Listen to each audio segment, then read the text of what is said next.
সাধারণ দেশবাসী, আপনাদেরকে একটা জিনিস দেখাই। আপনারা জানেন যে আজকে ঢাকা বিশ্ববিদ্যালয়ের যে শহীদ মিনার, হয়তো তার যে দেয়ালের পিছনে একটা ইসলামিক এই ক্যালিগ্রাফি করার জন্য যারা করছিল তাদেরকে কিছু হয়রানি করা হয়েছে, আমরা শুনছি। তো এই কাজটা মোটেও ঠিক হয় নাই। এমন কাজ যদি ভবিষ্যতে করে আবার কেউ করে, তাহলে তাদের পরিণতি ঠিক বর্তমান যে সাবেক যে সরকার ছিল তার যে পরিণতি হয়েছে ঠিক তেমনই পরিণতি হবে। আমরা ইসলামিক মাইন্ডের মানুষজন যারা আছি তারা চায় যে সব ধর্মের লোকজন সমান অধিকার পাক এবং তারা নিজ নিজ জায়গা থেকে তাদের যে কাজগুলো আছে তারা পালন করুক এবং সবাই শান্তিতে থাক। কেউ চায় না যে অশান্তি সৃষ্টি হোক। যার কারণে দেখছেন অনেক জায়গায় ফেসবুকের মাধ্যমে আপনারা হয়তো দেখছেন যে মাদ্রাসার ছাত্ররা মন্দির পাহাড়ে দিয়েছে। আরে আসলে ভাই, মাইন্ডটা এমন, মাদ্রাসাতে আমাদেরকে এগুলোই শেখানো হয় যে জানমালের নিরাপত্তা দেওয়া মানুষকে। তো একটা জিনিস কি, তারা ওইখান থেকে মনে হয় ওইটা মুছে ফেলছে কি মুছে ফেলে নেয় জানি না। তো তারপরে ওইটা ঢাকার ওই ক্যালিগ্রাফিটা নিয়ে অনেক কথাবার্তা বলছে, তাদেরকে হেনস্থ করা হয়েছে, জঙ্গিবাদী মেলা কিছু অনেক কিছু বলা হয়েছে। যাই হোক, ওইদিকে আমি কান দিচ্ছি না। তবে দেখেন, দেখেন কই যায় ওইটা, এই ক্যালিগ্রাফিগুলো কিন্তু আমরা জানতাম না যে কোথায় কোথায় হয়েছে। দেখেন, একটা দেখছেন, একটা আরও আছে, দুইটা দেখেন, তিনটা, হ্যাঁ এখানে কি দেখছেন, তিনটা আরও আছে। এই যে এইখানে আবার একটা কেমন কি দেখেন যে হুজুররা কোথায় ছিল।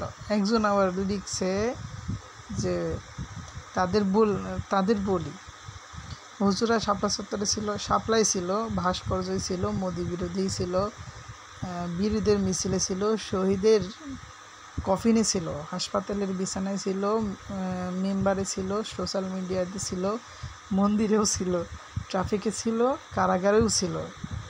ঠিক আছে, কথাটা ঠিক। মানে অনেকে আছে হুজুরদেরকে মানে খুব খারাপ চোখে দেখে, এটা ঠিক না ভাইয়া। আরও দেখেন, আরও আছে। দেখেন কয়টা হলো, এদিকে কয়টা গুণ, 3টা না 4টা গুণ এসে। যাই হোক, দেখেন আরও আছে, আরও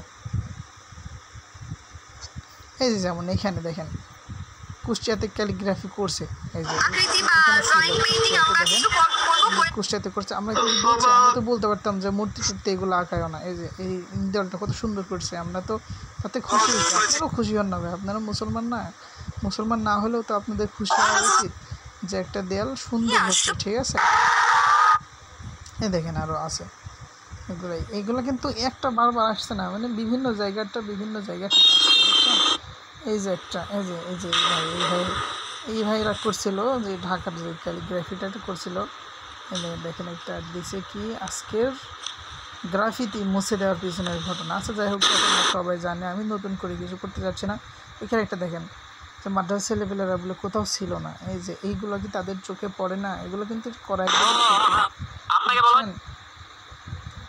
এই যে আরও একটা, আরও আছে। এইগুলো তো করতেছি না তো, তাহলে এই যে দেখেন এইখানে নামটাই পাল্টাই দিছে, এখানে এই নামটাই হওয়া উচিত।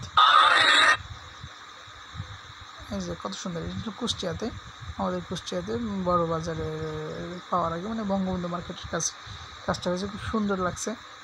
যাই হোক, আমি চাই আরও হোক।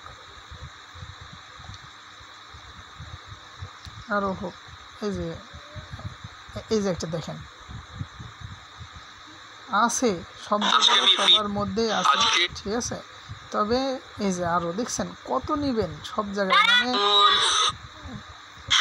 আন্দোলনের মধ্যে যেমন মানে একটা বিষয় যত ধামা চাপা দেওয়ার চিন্তা ভাবনা করছিল সরকার, সেটা যেহেতু মানে সেটা দেখছেন যে আপনারা বিগত মানে বিস্ফোরিত হয়েছে, অনেক বৃদ্ধি পেয়ে গেছে। মানে একজনকে গ্রেপ্তার করেছে, একজনকে গুলি করেছে, আরও 10 জন চলে আসছে। তো এমন হয়েছে বিষয়টা যে একটা ক্যালিগ্রাফি মুছে দিছে। ঠিক আছে, একটা গ্রাফিতি মুছে দিছে, এখন হাজার হাজার গ্রাফিতি কিন্তু তৈরি হয়ে যাবে।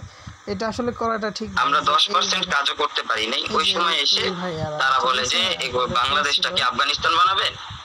আরবি লিখতেছেন কেন ভার্সিটি এরিয়াতে? কালকে ক্যালিগ্রাফি কর্মসূচি, এটা নিয়ে এসে একটা পোস্ট করছে। তো আমি তো শিওর যে আমাদের অনুমতি হয়ে গেছে। অনুমতি না হলে আমি কখনো ভার্সিটি এরিয়াতে যাব না কাজ করতে। এতটুকু কাঁচা কাজ আমি করব না।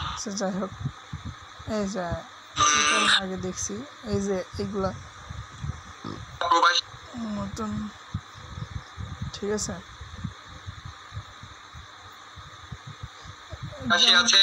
ডক্টর ইউনূস তার মতো তো একটু খারাপ ছিল, তো আমরা মেনে নেই না, আমরা তো কিছু বলি নাই। আমরা চাচ্ছি যে হ্যাঁ নতুন কারোর হাতে আসুক, দেশটা সুন্দরভাবে সাজাক তিনি, ঠিক আছে। আমরা তো বলি নাই যে সে নাস্তিক, তার পেছনে আমরা যাবো না, সেই আমরা তো কিছুই বলি নাই, বলছি নাকি?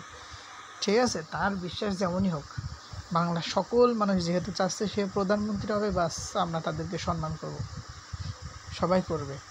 সে যখন উল্টাপাল্টা করবে তখন আমরা দেখব যে উল্টাপাল্টা করতেছে, কত রাহা জানিয়ে তো চলে গেল পৃথিবী থেকে, আল্লাহ ঠিকই তাদেরকে আমার মুছে দেবে, ঠিক আছে। তো মাদ্রাসার ছেলেদেরকে যেভাবে মানে ছোটো করে, বিশেষ করে কিছু লোক আছে, সবাই না, মাদ্রাসার ছেলেদেরকে মানুষজন প্রচণ্ড ভালোবাসে।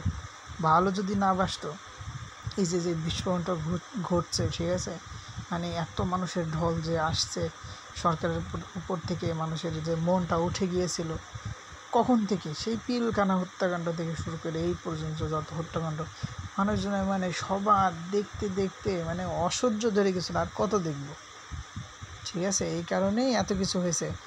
শুধু যদি ছাত্র আন্দোলন করতো তাহলে আরপিএম বিগত যেই হত্যাকাণ্ডগুলো করছিল সরকার, সেইগুলো যদি না করতো, ঠিক আছে, শুধু এই ছাত্র আন্দোলনে এত মানুষজন হয়তো না। মানুষজন তাদের চোখের উপরে দেখছে পিলখানা হত্যাকাণ্ড অন্যায়ভাবে, একবারে অন্যায়ভাবে। তারপরে 2013 সালের 5ই মে যে শাপলা চত্বরে হেফাজতদেরকে মারা হয়েছিল, তারপর বিএনপির বিভিন্ন লোকজনকে মারছে, জামাত শিবির বিভিন্ন লোকজনকে মারছে, ঠিক আছে।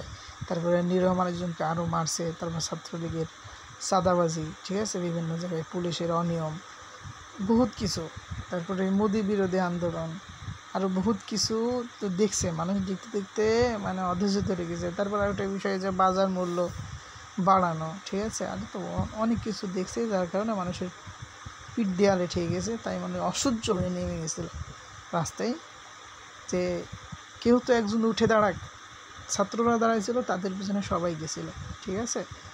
তো এখন বিজয়টা হয়েছে পুরো বাংলাদেশের সবার, ঠিক আছে। কেউ কাউকে আলাদা করেন না, যে তুমি হিন্দু তোমার তো এখানে থাকার কথা না, তুমি হুজুর তোমার তো এখানে থাকার কথা না, তুমি বৌদ্ধ, তুমি চাকমা, তোমার তো এখানে থাকার কথা না। ভাই এটা বাদ দিন, এটা বাদ দিয়ে সবাই মিলে বলেন যে হ্যাঁ স্বাধীনতা আপনারও, ঠিক আছে। আপনি এই দেওয়ালে ক্যালিগ্রাফিটা করেন না, ঠিক আছে, আপনি বলেন আরও যে এইটা সুন্দর লাগছে, আমার ওইখানেও করেন, ঠিক আছে। নিষেধ করেন না, বাধা দিয়েন না। আরও অনেক ধরনের কথা তাদেরকে বলছে, ঠিক আছে, যে তারা র এজেন্ট, ঠিক আছে, বিভিন্ন, তোমরা কি দেশটাকে আফগানিস্তান বানাইতে চাচ্ছ নাকি, ঠিক আছে। এগুলো তো আমরা কিছু করি নাই, আমরা কখনো বলছি দেশটাকে আমরা আফগানিস্তান বানাইতে চাবো? বলি নাই তো। আমরা তো জানি যে বাংলাদেশে মানুষজন শুধু মুসলিম না, আরও অনেক ধরনের মানুষ আছে, ঠিক আছে। সবাই আমাদের ভাই, সবাই আমাদের বাঙালি ভাই। তো যাই হোক, বেশি কথা বাড়াবো না। তো কাহিনী হলো এটা, আপনারা কেউ এই মতবিরোধ তৈরি করেন না ভাই, আমাদেরকে আপনাদের ভাই হিসাবেই দেখেন। তো সবাই চিন্তাভাবনা করেন একটুখানি, আর প্রত্যেকের জায়গা থেকে রেসপেক্ট দিবেন, ঠিক আছে। সবাই ভালো থাকবেন। আসসালামু আলাইকুম।